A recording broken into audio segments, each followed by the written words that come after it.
That fresh morning. That fresh morning. Vous êtes sur les 104.5 Urban FM, la station urbaine. Ce matin, on a Mathilde Missanda de l'Institut français. Mathilde, bonjour. Bonjour. Comment tu vas ce matin, hein? C'est Mathilde qui réveille les débats sensibles ce matin. Oui, c'est. Mathilde, c'est ma raison toi, d'être. tu es au projet langue française, c'est ça? Oui, tout à fait. Je suis chef de projet. Chef de projet langue française à l'Institut français. Effectivement. D'accord. Et ce matin, on va discuter avec toi sur déjà le diplôme de français des affaires. Tout à fait. Et puis sur le lancement du Fab Lab de l'Institut français. Le diplôme diplôme de français des affaires. Mais qu'est-ce donc ? Voilà, c'est ça. Eh ben, je vous dis ça rapidement et j'espère efficacement. Donc, c'est pas la première fois que l'Institut français organise des diplômes qui vous permettent d'attester de votre niveau en langue française, qui est très utile d'un point de vue professionnel, qui est très utile aussi quand on souhaite Prévu immigration. Oui, tout à fait, immigration, aller faire des études en France ou une immigration différente. Et bien là, c'est un diplôme de français plus spécifique qui, comme vous le comprenez, concerne le monde des affaires. Donc, ça vous permet de faire valoir vos compétences. Alors, le monde des affaires, c'est extrêmement large, c'est ça qui est pratique. Ah, Faire voilà, vos c'est compétences vraiment professionnelles. Oui, mais c'est un diplôme qui est particulièrement visé dans le monde professionnel. Et pourquoi ? Parce que la façon dont on obtient ce diplôme permet encore une fois, de viser des compétences précises dont on a besoin dans le monde professionnel. Parce que ça se passe en 2 temps. Grosso modo, c'est à l'écrit, à l'oral. Et le but, c'est alors, ça dépend, c'est 1h30 ou 2 heures, je sais plus, j'ai plus les données, mais je regarde ça rapidement si vous voulez. Vous avez à l'écrit, c'est comprendre et traiter l'information. Donc, vous êtes mis dans situation réelle sur ordinateur et vous devez créer un document écrit à partir de données. Donc, c'est ce qu'on a à faire tous les jours au boulot, finalement. Et puis, vous avez interagir à l'oral, qui est fondamental, qui est souvent une compétence un peu balbutiante et qui peut faire défaut et qui peut surtout donner une mauvaise image de soi au niveau des employeurs. Et donc voilà, l'examen il porte sur ces 2 compétences. Vous pouvez présenter le niveau qui vous semble être le vôtre. Évidemment, si vous visez le niveau le plus haut, on vous conseille de vous préparer bien en amont, voire de prendre des cours en amont. Et une fois que vous avez ce diplôme, il est valable à vie. Et donc, vous pouvez le faire valoir dans toutes vos démarches professionnelles. Et vraiment, ça fait la différence. D'accord. Et c'est combien pour participer à ce diplôme? Alors, ça dépend quel niveau vous visez. Alors, on va peut-être pas revenir là aujourd'hui sur les niveaux du CECRL, mais en gros, à l'Institut français, on vous propose de viser soit le niveau B1, qu'on appelle le niveau seuil, qui fait qu'on dit que quelqu'un est francophone, soit le niveau B2, qui est un niveau supérieur de maîtrise, soit le niveau C1, où là, on est vraiment à un très bon niveau. Si vous visez le niveau B1 ou B2, c'est 260 000 pour passer ce diplôme. Et si vous visez le niveau C1, c'est 300 000. Et la première session, ce sera le 21 juin, et vous avez jusqu'au 12 juin pour venir vous inscrire à l'Institut français. D'accord, donc les inscriptions ont déjà commencé.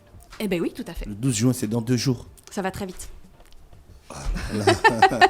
Diplôme de français des affaires. Donc quand j'ai ce diplôme, je sais parler le français des affaires. Je peux surtout attester de mes compétences, non seulement parler, mais aussi utiliser.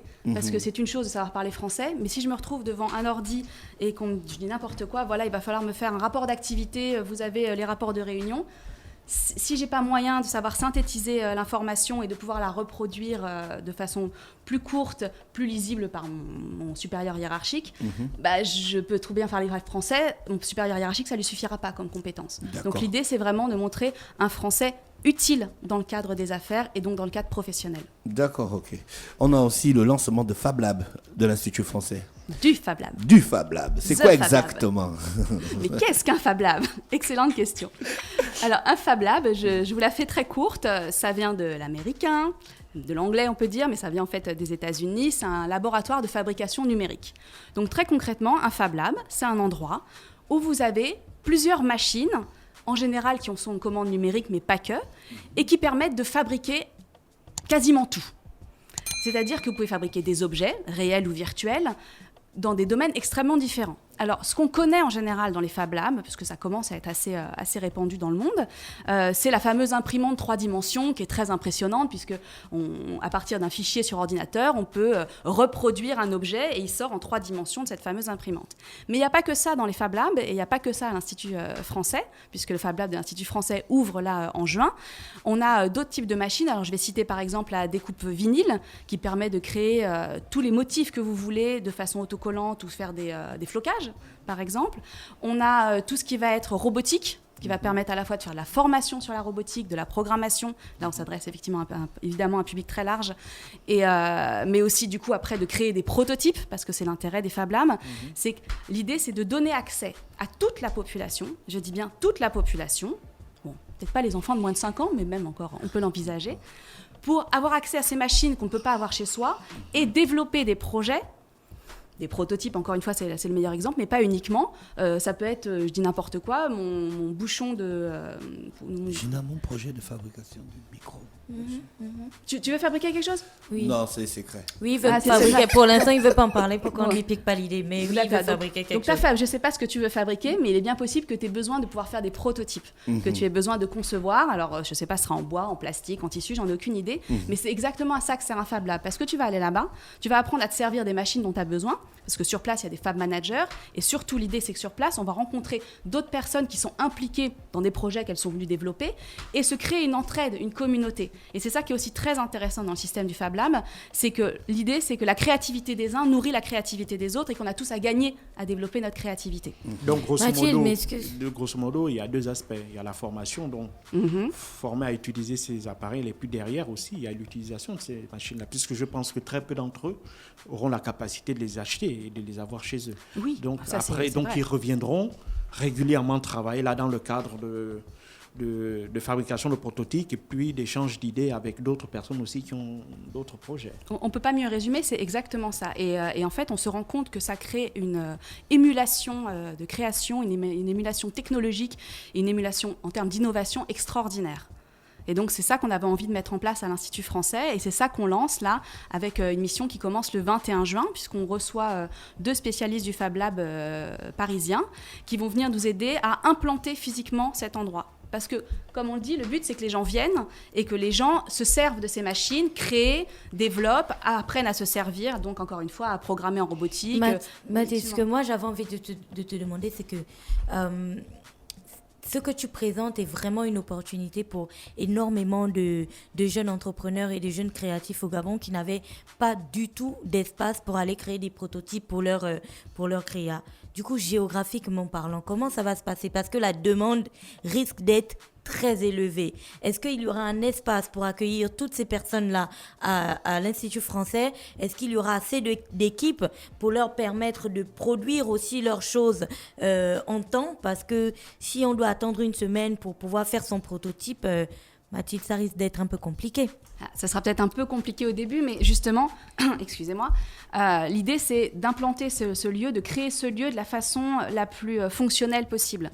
Et c'est pour ça qu'on a décidé de ne pas faire ça tout seul dans notre coin, de faire venir ces spécialistes et de proposer à des personnes qui sentent déjà que le Fab Lab est quelque chose qui va les intéresser. Et là, je m'adresse à un public extrêmement large. Hein. C'est des étudiants, c'est des enseignants, c'est des entrepreneurs, c'est des artisans, c'est des artistes.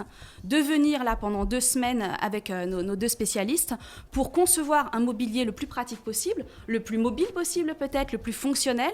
Et puis, du coup, on va développer le Fab Lab ensemble. Et c'est ça qui va être très intéressant. C'est que très concrètement, son implantation, elle va certainement évoluer parce que les besoins vont évoluer.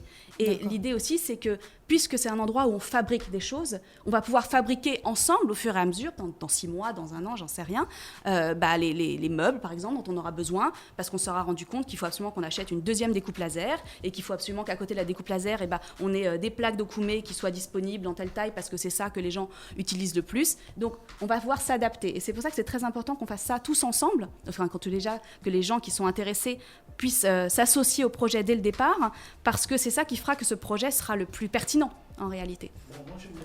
Étant donné qu'on parlait là en offre en disant que si tu veux, le panel de choses que l'on peut faire avec une imprimante laser est énorme, c'est vraiment très large.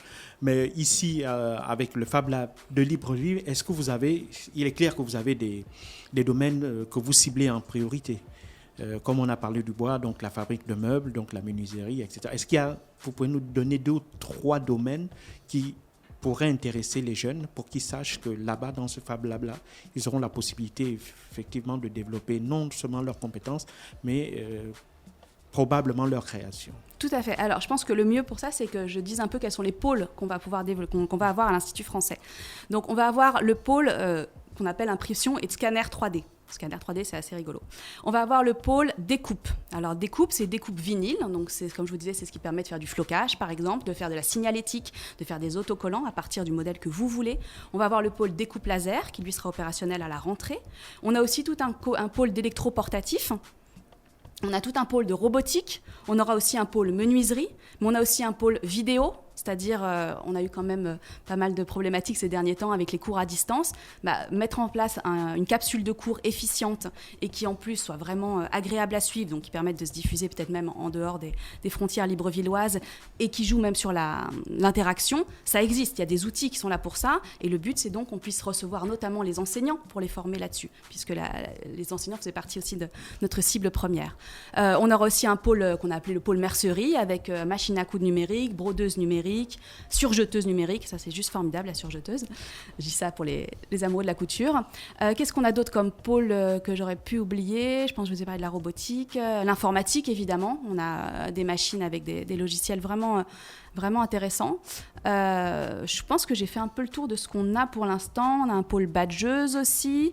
Donc voilà, l'idée, c'est pouvoir fabriquer un nombre d'objets, vous imaginez, extraordinaires, encore une fois, virtuels ou réels, palpables, s'entend, et à partir de là, de pouvoir développer un nombre d'activités formidables. Et c'est là-dessus qu'on va commencer à bien s'amuser. Et donc, quand nos camarades vont venir pour nous aider à construire ce Fab Lab pendant 2 semaines, on aura tout cet aspect construction d'un mobilier adapté aux besoins, mais aussi des formations gratuites pour commencer déjà à se former sur les différentes machines. Donc il y a une formation sur la programmation, une formation en modélisation 2D, 3D, en impression, en brodeuse numérique, j'espère que je ne dis pas de bêtises. Enfin, tout le programme sera disponible sur le site de l'Institut français, par Facebook, et puis accessible évidemment sur demande à mon adresse que je donne si je peux. Oui, vas-y. Français, FRANCAIS, sans cédille bien entendu, @institut français tout attaché, _gabon.com. Et ceux qui s'intéressent au Fab Lab, ils doivent te contacter comment? Et bien alors justement, soit par la page Facebook de l'Institut, et la chargée de communication relayera, soit par cette adresse que je viens de donner et que je pourrais répéter, soit en vous présentant tout simplement à l'Institut. Alors on est toujours sur des jauges, et puis de toute façon on ne peut pas être à 100 pour travailler sur un atelier. Donc je vous encourage à venir réserver vos places le plus rapidement possible. C'est un programme qui va donc tenir sur 2 semaines, avec énormément d'ateliers différents. Selon les disponibilités de chacun, on peut s'inscrire à 1 plage horaire, 2 plages horaires, 15 plages horaires. Et l'intérêt, encore une fois, c'est que le public soit le plus mixte possible, parce que le but, c'est que ce Fab Lab réponde à des besoins extrêmement variés. Merci Mathilde avec d'avoir plaisir. accepté notre invitation. Merci infiniment. On te souhaite de passer une bonne journée à l'écoute des programmes d'Urban FM. Je n'y manquerai pas.